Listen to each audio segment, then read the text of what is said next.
on television.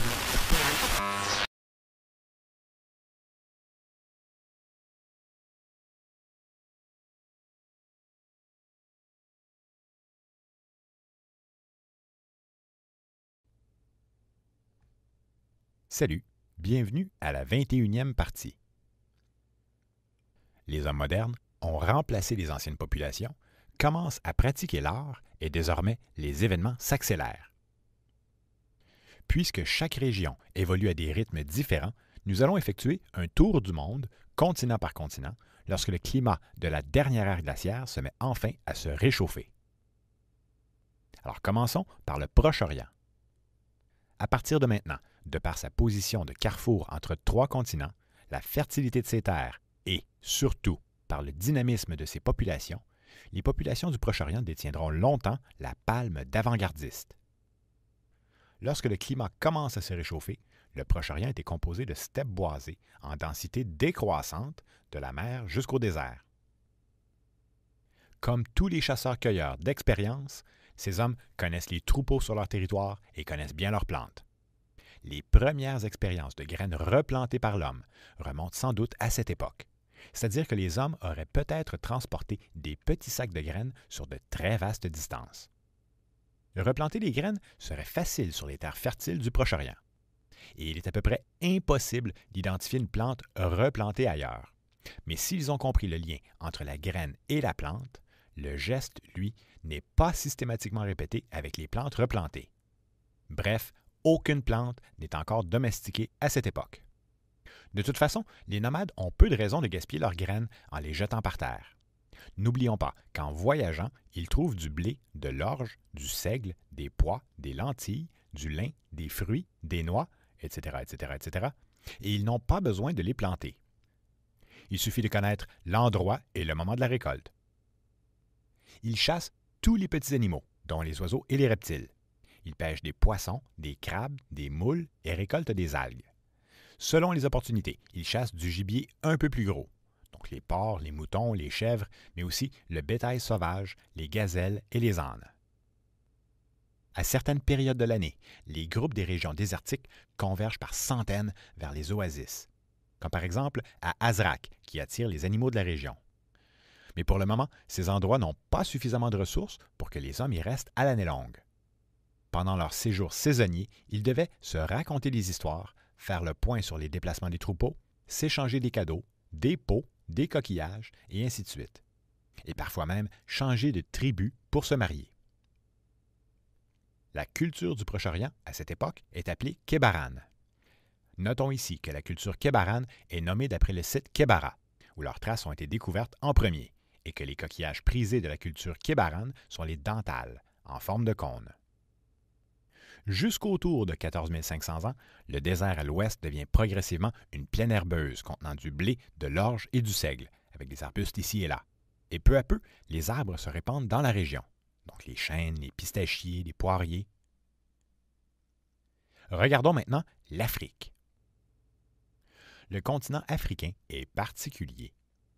Toute la portion subsaharienne nous a laissé peu de fossiles ou de traces durables d'activité humaine. Mais c'est ici que nous retrouvons la plus grande diversité de langues et de cultures. L'Afrique du Nord et la vallée du Nil retiendront notre attention aux époques suivantes, en raison de leur dynamisme et bien sûr de la civilisation égyptienne. Pour le moment, les populations du maximum glaciaire partagent essentiellement le même mode de vie que les peuples du Proche-Orient. Ils chassent des mouflons, des gazelles, des bœufs, etc. À cette époque, le delta du Nil n'était qu'un réseau de ruisseaux, car le débit de la rivière n'atteignait que 10 à 20 % de son débit actuel. Une des deux sources principales du Nil, le Nil blanc, était bloquée au Soudan par une digue de sable, et seul le Nil bleu apportait des sédiments des hautes plaines d'Afrique de l'Est. À cette époque, donc, le climat de la Terre était plus sec et la saison des pluies était moins longue.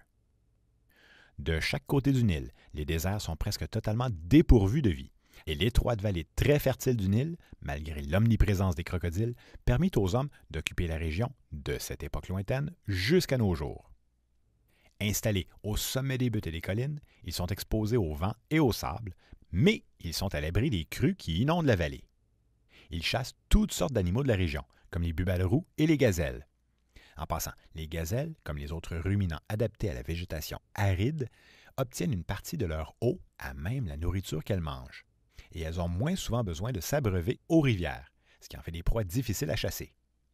Les hommes de la région pêchent aussi des poissons-chats et préparent même des sortes de petits pains faits avec des racines de Cyperus rotundus, qu'on appelle aussi les purple nutgrass. Donc les racines sont broyées en farine, puis lavées plusieurs fois pour en éliminer les toxines. En Afrique de l'Est, lieu d'origine de l'humanité, les conditions sont maintenant plus difficiles. Et la plupart des espèces adaptées à cet environnement se sont éteintes lorsque le climat devient chaud et humide vers 12 500 ans. Munis d'épieux à pointe d'obsidienne noire qui ressemblent à celles retrouvées à Lucania Hill, près du Kilimandjaro, les populations chassent des oryx, les sortes d'antilopes adaptées au désert, des zèbres et des buffles géants. La forêt du Congo, au sud du Sahara, a largement survécu au climat aride de la dernière glaciation, reprenant même peu à peu le territoire des savanes à l'est et à l'ouest lorsque les pluies reviennent enfin. Ce sont les interventions humaines qui brûlent les buissons et les jeunes arbres pour favoriser les jeunes pousses herbeuses, en plus de la baisse des précipitations vers 5000 ans avant notre ère, qui ont tenu la forêt en échec. En particulier vers 2000 ans avant notre ère, lorsque les peuples de pasteurs s'installent dans la région. À part les neiges éternelles au sommet des montagnes, l'Afrique ne contient pas de glaciers. Mais la zone équatoriale comporte quand même son lot de risques. C'est le territoire des mouches tsetse, mais aussi c'est le lieu d'origine de plusieurs souches effroyables de maladies infectieuses. En général, nous ne pouvons que spéculer sur l'usage de matières périssables. Alors on parle ici de bols, d'assiettes, d'ustensiles en bois, de sacs, de tapis et de couvertures en peau animale, de paniers et de cordes en fibres végétales, et ainsi de suite. Dans le cas de l'Afrique subsaharienne, les objets qui ont survécu jusqu'à nos jours sont exceptionnellement rares. Devrait-on conclure que ces peuples y étaient moins dynamiques? Il y a très peu de bonnes roches dans la région, et il est possible aussi qu'ils aient aménagé des sites à même la nature, comme des sortes de forêts sacrées qui, sans entretien, retournent rapidement à l'état sauvage.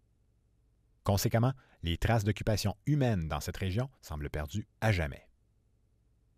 Dans la région de la caverne Matupi, près de la forêt du Congo, ils mangent des porcs-épics, des porcs sauvages, des phacochères, des antilopes, des autruches, etc., etc., etc.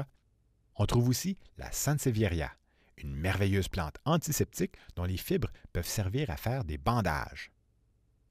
Quelle plante médicinale utilisaient ces peuples anciens? En fait, nous n'en savons rien. Mais cette plante magique passe difficilement inaperçue lorsqu'on dépend de telles propriétés pour survivre. Passons maintenant au continent européen. Pendant le maximum glaciaire, l'Europe est encore un désert arctique presque totalement couvert de glace.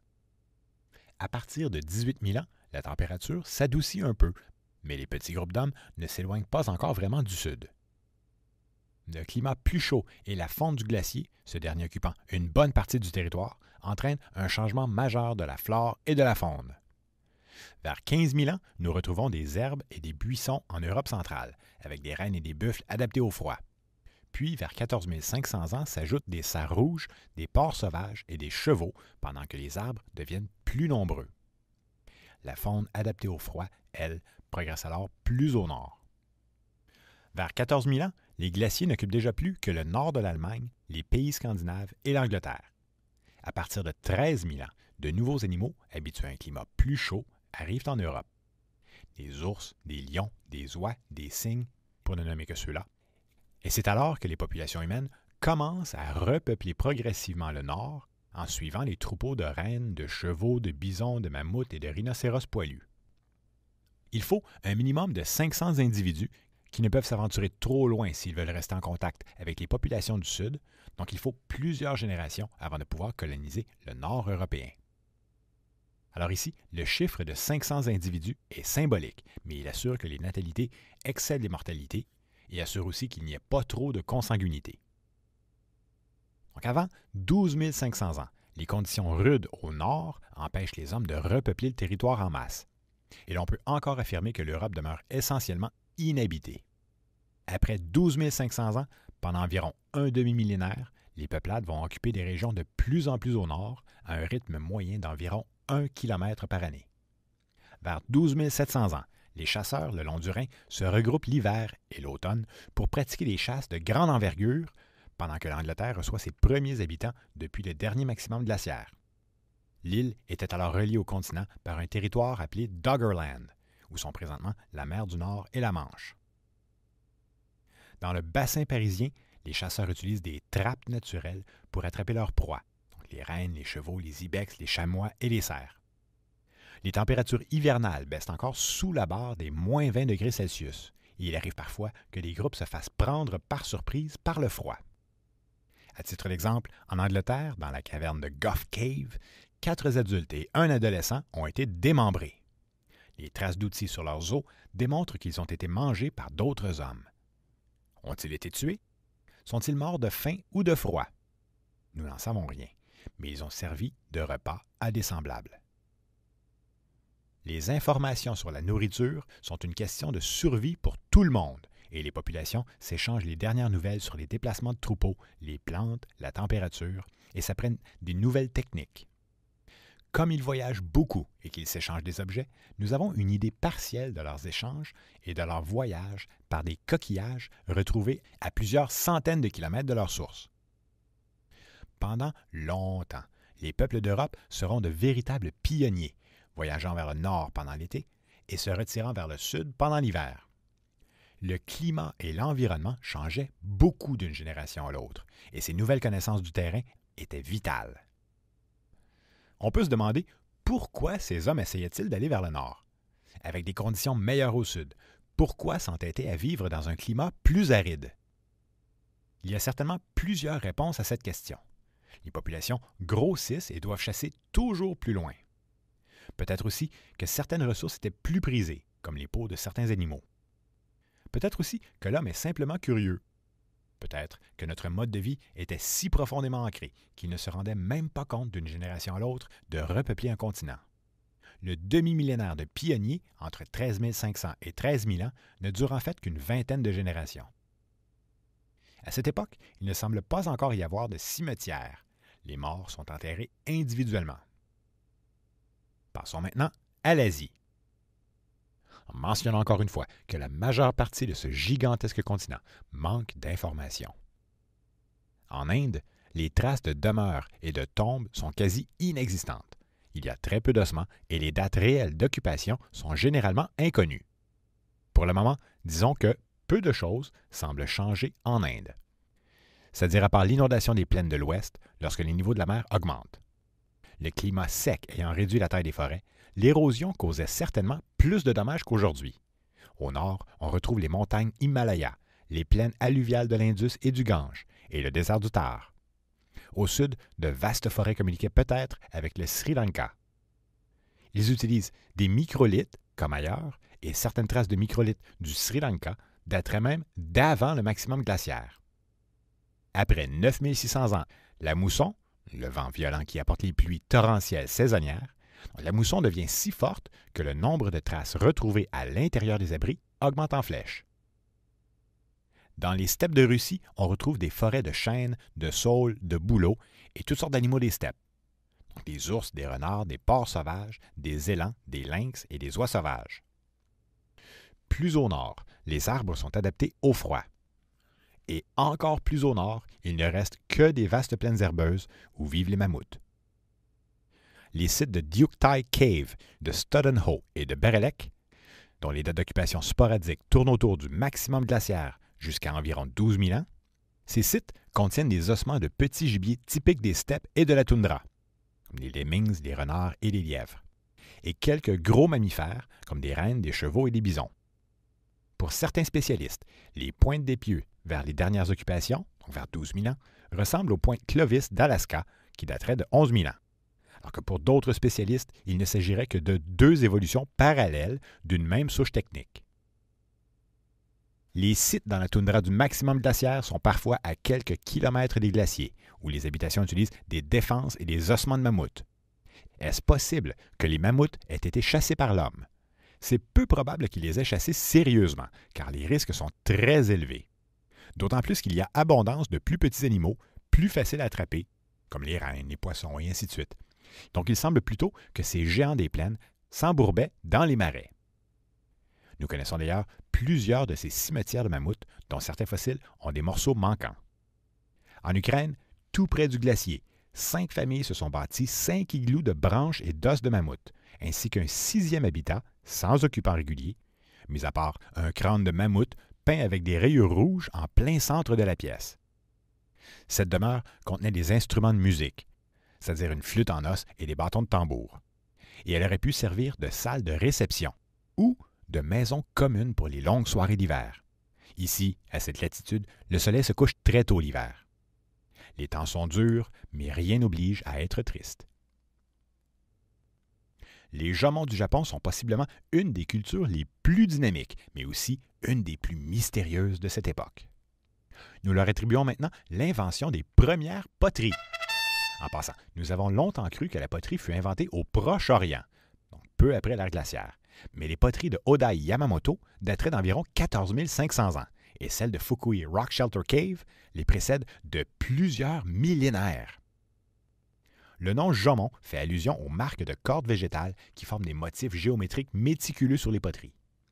Alors, en plus des poteries, les Jomons auraient eu des techniques de polissage des outils de pierre, que les autres cultures ne feront qu'au néolithique, donc après l'ère glaciaire. Ces nomades fabriquaient des poteries aux formes excentriques, sans four, et, comme certaines formes ne tiennent pas debout, nous croyons qu'elles auraient été fabriquées uniquement pour leur apparence, ou pour n'être utilisées qu'une seule fois. Il est possible que cet art complexe, où l'on doit sélectionner une bonne argile, la mêler de la roche concassée ou du sable pour ne pas qu'elle éclate à la cuisson, faire un feu intense, etc. Donc cet art complexe se serait développé peu à peu dans le but d'impressionner les visiteurs ou les groupes voisins. Quelques millénaires plus tard, les Jomons créeront de grandes accumulations de poteries cassées et il est possible qu'à ces époques plus récentes, les poteries étaient fracassées devant la visite pour démontrer leur richesse à cause de l'effort investi à les fabriquer. Dans le cas des périodes plus anciennes, que nous connaissons en fait très mal, les motivations initiales menant à une telle invention nous échappent totalement. Notons que les archéologues ont longtemps affirmé que la poterie fut inventée pour répondre aux besoins de l'agriculture. Or, contrairement aux futurs peuples du Proche-Orient, les Jomons de l'ère glaciaire ne pratiquaient pas d'agriculture. À l'extrême sud-est du continent asiatique, nous retrouvons des archipels de petites îles de forêt dense, où les rares sites connus pour cette époque ont des dates incertaines. Les sites près des côtes sont aujourd'hui submergés et les cavernes situées à l'intérieur des îles ne servent que très rarement de halte, comme par exemple vers 20 000 ans à Guasiret ou à Lang Rongrien vers 17 000 ans. De plus, les artefacts de la culture hoabinienne sont si simples que nous croyons qu'ils utilisaient des plantes robustes, telles le bambou, comme outil. Bref, nous en connaissons très peu sur eux. En fait, contrairement à presque tous les autres peuples d'après le maximum glaciaire, les populations du sud-est asiatique semblent remarquablement constantes à travers les millénaires, donc avec très peu de nouveautés. Le nombre de sites archéologiques n'augmentera pas avant la fin de l'ère glaciaire. Au bout de la pointe sud-est de l'Asie, nous retrouvons aussi les derniers représentants de Homo floresiensis, l'homme de Flore, dont la taille physique a diminué depuis que leurs ancêtres Homo ergaster sont arrivés en Asie 2 millions d'années plus tôt. Les derniers Homo floresiensis s'éteignent vers 18 000 ans, possiblement lorsque les Homo sapiens s'installent dans la région. Comme en Océanie, le sud-est asiatique se développera beaucoup plus lentement que le reste du monde, ce qui ne veut pas dire qu'ils n'ont pas évolué depuis ce temps. Regardons maintenant l'Océanie.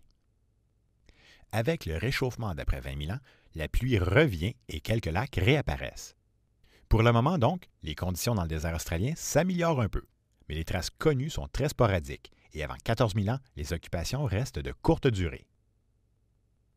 Lorsque le climat redevient soudainement plus sec, vers 7 000 ans, le désert reprend de l'expansion et bien sûr, les abris du vent et du soleil deviendront des endroits prisés. Autour de 30 000 ans, la Tasmanie était reliée au continent par une vaste plaine lorsqu'arrivent les premiers hommes. Il est surprenant de voir à quelle vitesse ces derniers s'adaptent à la vie près du pôle sud, donc en devenant plus petits et plus robustes comme les Néandertals. Autour du maximum glaciaire, les occupants de Kutikina Cave mangeaient des wallabies, ceux de Cave Bay Cave mangeaient des wallabies, des bandicoots et des wombats, Mais lorsque le climat se réchauffe et que le niveau d'eau remonte, les plaines sont remplacées par les forêts. La Tasmanie se retrouve alors coupée du continent et les wallabies disparaissent de la région. Les populations humaines disparaissent du sud-ouest et tentent d'exploiter la nouvelle faune d'opossums, de pademelons, de chats marsupiaux à queue tachetée et de souris à longue queue, qui sont tous des marsupiaux. Alors en passant, les kangourous, les wallabies et les pademelons se ressemblent, mais des trois, les pademelons sont les plus petits. Puis, entre 10 000 ans et 6 000 ans avant notre ère, les traces d'occupation diminuent. Aujourd'hui, ces îles sont inhabitées, à 100 km de la côte australienne. Cow Swamp est le seul endroit connu en Australie où l'on a mangé du diprotodon et du Genyornis. Les populations appuient aussi le pouce sur le visage de leurs enfants, leur donnant une forme large, des yeux prononcés et un front fuyant. C'est-à-dire en plus d'une sorte de déviance génétique régionale causée par leur isolement. C'est-à-dire qu'ils ont des larges mâchoires et des grosses dents. Pourquoi se distinguer ainsi des autres? Peut-être que leur région, particulièrement riche en poissons, était une sorte de terre d'abondance et qu'ils auraient pris possession de leur territoire. À force d'enterrer leurs ancêtres sur ce même territoire, ils ont créé des cimetières.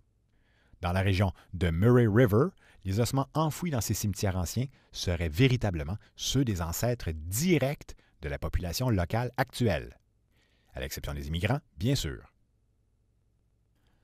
Le nord du territoire australien contient des escarpements, des savanes boisées et des gorges profondes. On y trouve aussi des dynamic figures, ou figures dynamiques, que les aborigènes actuels attribuent au peuple Mimi. Ces dessins sont typiquement sur les plafonds, mesurent quelques centimètres et montrent des personnages aux jambes très étendues horizontalement, comme s'ils couraient très très vite. Il y a même des lignes près des pieds pour montrer le mouvement. Parfois, les lignes sont près de la bouche. Sont-ils essoufflés? En train de crier? Certains chassent des oiseaux, d'autres sont debout, s'accouplent ou se battent. Ce ne sont pas les premières peintures de la région. Elles pourraient dater d'environ 10 000 ans, soit un chiffre rond et relativement conservateur. Et nous croyons cela parce qu'il y a des représentations de palorchestes, c'est-à-dire des wombats géants pratiquement de la taille d'un cheval. Bon, nous ne sommes pas trop sûrs. Il pourrait s'agir de combats ou de scènes mythologiques, mais certaines scènes, qui dateraient d'environ 6500 ans, montrent des chefs aux tenues élaborées qui mènent des armées au combat. Aux époques récentes, les dessins deviennent plus simples et sont presque des bonhommes allumettes. La mythologie des aborigènes australiens réside dans un monde des rêves. Et ce que nous croyons être de simples dessins d'animaux, de personnes et de symboles représentaient en fait des créatures ancestrales lors d'événements complexes. Le mythe originel du serpent arc-en-ciel, ou Rainbow Serpent, créature mythologique au corps de serpent avec une tête de kangourou, ou parfois de crocodile, raconte qu'il a créé les collines et les rivières en sillonnant la région, semant les plantes, les animaux et les hommes à son passage, c'est-à-dire dans des zones désignées à chaque clan. Ce mythe est partagé par tous les aborigènes et les plus anciennes représentations connues, au nord-ouest de l'Australie, pourraient dater de la fin de l'ère glaciaire. Jusqu'à notre époque, de génération en génération, depuis plus de 15 000 ans, ils ont transmis des informations sur le niveau de la mer qui monte et sur une mégafaune disparue depuis très longtemps. Et cela par simple tradition orale. En Nouvelle-Guinée, les premiers peuplements remontent probablement au tout début, soit vers 60 000 ans, mais ces populations devaient vivre près des côtes. Aujourd'hui, bien entendu, ces sites ont tous été inondés. Les traces en altitude sont sporadiques, car les forêts étaient plus basses, mais nous retrouvons tout de même des traces dès 27 000 ans. Il faut attendre la fin de l'ère glaciaire, donc vers 9600 ans, pour qu'arrivent les arbres et les traces régulières d'occupation humaine en altitude. Vers 6000 ans, la bande herbeuse de 100 km qui reliait le sud, donc la Tanzanie, et le territoire au nord reliant la Nouvelle-Guinée et la Nouvelle-Zélande, donc 300 km de large, se font inonder. Puisque les sites sont peu nombreux, leur date incertaine et que l'ensemble du continent évolue moins vite pendant plusieurs millénaires, nous allons maintenant quitter l'Océanie pour rejoindre des territoires mieux connus et plus dynamiques et ne revenir en Australie qu'à l'occasion. Passons enfin à l'Amérique. À quel moment les hommes arrivent-ils en Amérique? Le passage évident entre l'Asie et l'Amérique se fait par le nord, où de gros glaciers empêchent les populations de pénétrer à l'intérieur des terres. Forcés à rester sur les côtes, les sites d'occupation des premiers occupants ont depuis été submergés par la remontée du niveau de la mer. Les premières traces sont des pointes d'épieux typiques et faciles à reconnaître. Ce sont les pointes Clovis qui datent d'après 11 500 ans. Certains mammifères communs à l'Europe, comme l'ancêtre du cheval, sont arrivés en Amérique il y a 50 millions d'années, après quoi la faune américaine eut des contacts avec l'Asie. Autour de 2 millions d'années, lorsque l'Amérique du Nord et l'Amérique du Sud entrent finalement en collision, les faunes des deux continents, les placentaires au nord et les marsupiaux du sud, entrent finalement en contact. La faune américaine de l'époque est très variée. Il y a des paresseux de la taille d'un gros ours, dont les plus gros mesurent jusqu'à 6 mètres de long. Des chats sauvages de la taille d'un lion, avec des longues canines de 20 cm. On les appelle les smilodons. Il y a aussi des chameaux, des gros tapirs, des glyptodons, des castors de la taille d'un ours noir, des oiseaux carnivores de la taille d'un condor, des loups, des pumas et des lynx, pour ne nommer que ceux-là. Les mammouths, eux, sont arrivés d'Asie il y a environ 1,5 million d'années, tandis que le modèle poilu des arcs glaciaires arriverait plutôt vers 100 000 ans. Ces mammouths, qui n'avaient jamais vu d'homme, s'éteignent moins de 5 millénaires après l'arrivée de ces derniers. Jusqu'à la toute fin de l'ère glaciaire, les traces d'occupation entre la Sibérie et le Yukon sont quasi inexistantes. Elles augmentent enfin lorsqu'un corridor herbeux aboutissant en Alaska se forme autour de 12 500 ans. Ces hommes chassaient des mammouths, des bisons, des chevaux, des chèvres, des caribous, des ours et beaucoup d'autres petits animaux comme des oiseaux et des poissons. Les traces en Sibérie semblent commencer vers 15 000 ans, puis vers 11 000 ans en Alaska et au Yukon. À Meadowcroft Rock Shelter, en Pennsylvanie, surprise! Des outils ont été trouvés qui pourraient dater de 16 000 ans, précédant les pointes Clovis de 5 millénaires, sauf qu'ils se trouvent du mauvais côté du glacier. Ils n'auraient pas pu traverser avant 16 000 ans. Qui sont-ils? Mystère. Y aurait-il une vague de colonisation, disons, autour de 50 000 ans? Il semble plus réaliste d'envisager que le site de Meadowcroft Rock Shelter aurait été contaminé avant son prélèvement. D'autres sites sur la côte est des États-Unis, comme Cactus Hill, qui daterait de 16 000 ou 11 000 ans, le site de Topper, qui daterait de 14 ou 13 000 ans, ou encore le site de Galt, qui daterait d'environ 14 000 ans. Donc, ces sites sont tous dans la même situation que Meadowcroft Rock Shelter. Malgré l'absence de preuves, la diversité linguistique des groupes autochtones d'Amérique laisse croire à des souches très anciennes. Les études linguistiques n'excluent pas des vagues de peuplement débutant autour de 50 000 ans. Mais à part les sites mentionnés précédemment, aux dates très incertaines, nous n'avons aucune trace d'occupation confirmant hors de tout doute une colonisation si ancienne. D'un autre côté, de nombreuses études sur les dents, sur les gènes et sur les langues parlées par les aborigènes d'Amérique pointent vers un peuplement en 3 vagues à partir de 12 000 ans. Les dents évoluent lentement et elles sont de bons indicateurs. Or, bien qu'elles soient encore contestées, certaines études sur la génétique des dents parlent de 3 vagues de colonisation. Donc l'une vers 11 500 ans, une vers 10 000 ans, puis une vers 9 500 ans.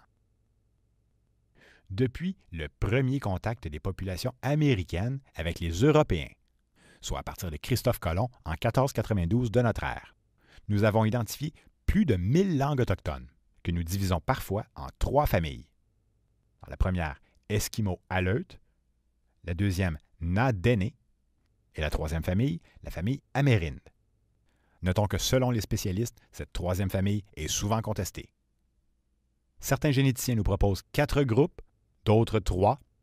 Les chercheurs japonais parlent d'une colonisation par vague entre 21 000 et 14 000 ans. Les chercheurs américains parlent de vagues entre 29 000 et 20 000 ans, puis d'une troisième vague qui arrive beaucoup plus tard. Et pour couronner le tout, une équipe du Brésil conclut que tous ces gens sont arrivés ensemble en une seule vague avant 25 000 ans. D'autres chercheurs disent plutôt que l'immensité du continent à peupler et l'incroyable diversité des environnements ont poussé les populations à s'adapter rapidement et à développer de nouveaux vocabulaires. Donc selon les montagnards, les pêcheurs, les chasseurs de plaine ou de jungle. Les peuples d'Amérique ont leurs origines chez les peuples de Sibérie orientale et de Mongolie. Et si la date des premiers arrivants est incertaine, à partir de 11 500 ans, ils laissent de plus en plus de traces. Pour le moment, nous n'avons encore qu'une trentaine de fossiles fragmentaires d'individus qui dateraient d'avant 9000 ans. Sinon, nous n'avons que des objets et des œuvres d'art. Les plus anciennes traces connues d'un peuplement sont à Monteverde vers 12 500 ans, soit un millénaire avant les points de Clovis, et ils y vivaient à longueur d'année. Comme les populations ne peuvent habiter loin des autres et qu'il faut un certain nombre d'individus pour éviter la consanguinité et pour maintenir une population malgré la mortalité infantile, les accidents et les maladies, les premiers pionniers à arriver en Amérique du Sud se sont peut-être retrouvés isolés et se seraient alors éteints par la force des choses. Les traces de chasseurs de gros gibier, laissées à Folsom, dans le centre de l'Amérique du Nord, arrivent plus tard, et il faudra plusieurs siècles pour coloniser le territoire et s'adapter au nouvel environnement. En attendant, Monteverde est à l'autre bout du monde. Petite parenthèse ici, pour vous dire qu'une personne située à l'extrême pointe sud de l'Afrique pourrait marcher, si elle est capable de se nourrir à chaque jour, donc elle pourrait marcher en remontant le continent africain, traverser l'Asie d'ouest en est, passer vers l'Amérique du Nord et redescendre jusqu'en Amérique du Sud en moins de 10 ans. Les premières populations d'Amérique étaient de courageux aventuriers très curieux qui, en quelques générations seulement, sont partis de l'Alaska, près du pôle Nord, et ont progressé vers le long de la côte ouest jusqu'au climat tropical. Éventuellement, certains ont atteint la faune de marsupiaux du Chili. Il faut ensuite attendre vers 10 000 ans pour trouver d'autres traces, notamment des peintures de scènes de chasse, de sexe et de violence, dans plusieurs petites cavernes de Pedra Furada, au Brésil. Notons que les dates des sites de Pedra Furada et de Santa Helena sont encore débattues, et que certains spécialistes avancent 30 000 ans pour Pedra Furada et 27 000 ans pour Santa Helena. Pour le moment, tout ce que nous pouvons conclure est que ce continent est le dernier à être colonisé et que l'histoire des premiers arrivants est encore très incomplète. En résumé, nous venons de faire le tour du monde en regardant ce qui se passe sur chaque continent. Partout, les populations humaines sont très dynamiques et s'adaptent merveilleusement aux nouvelles conditions. Au Proche-Orient, où les terres sont particulièrement fertiles, les arbres se répandent. Les nomades de la culture kébarane, qui convergent à certains endroits pour des haltes saisonnières, prolongent leur séjour à mesure que les conditions le permettent. Ils s'échangeaient des coquillages, les dentales, et se mettent peut-être à replanter des graines. Mais leurs gestes ne sont pas systématiques et aucune plante n'est encore domestiquée. En Afrique du Nord, les populations semblent très similaires à celles du Proche-Orient. Sur le reste du continent, les traces d'occupation sont très rares, sans doute à cause de la faible densité des populations qui doivent éviter les maladies et les parasites des tropiques, mais aussi parce que les matières durables sont rares et que les matières périssables s'y décomposent très vite. Même si ce continent engendre la plus grande diversité linguistique et génétique de l'espèce humaine, nous n'avons pratiquement aucune information sur eux. En Europe, le réchauffement et la fonte des glaciers entraînent un changement de flore et de faune. Les pionniers du Sud partent alors à la reconquête du Nord, atteignant progressivement des latitudes de plus en plus près du pôle Nord. Les sites européens, à cette époque, sont souvent de vastes carnages de troupeaux chassés à l'épieu, et nous pouvons facilement envisager que ces peuples suivaient simplement les migrations de troupeaux, toujours un peu plus au nord. En Asie, comme toujours, les dates sont incertaines et la plupart du territoire est mal connu. L'Inde, avec ses microlithes très anciens, semble être à l'avant-garde, comme le Proche-Orient, mais concrètement, nous en savons très peu sur eux. Dans les steppes de Russie, on retrouve des sites de chasseurs jusqu'aux frontières des glaciers, et nous pouvons croire que ces groupes téméraires font déjà quelques premières percées vers le continent américain. Dans le sud asiatique, nos derniers cousins, les Homo floresiensis, s'éteignent à l'arrivée des premiers Homo sapiens. Et bien sûr, les Jomons, peuple qui devance le néolithique de plusieurs millénaires avec leur poterie et leur technique de polissage de roches. En Océanie, le continent est aride, malgré les conditions qui s'améliorent.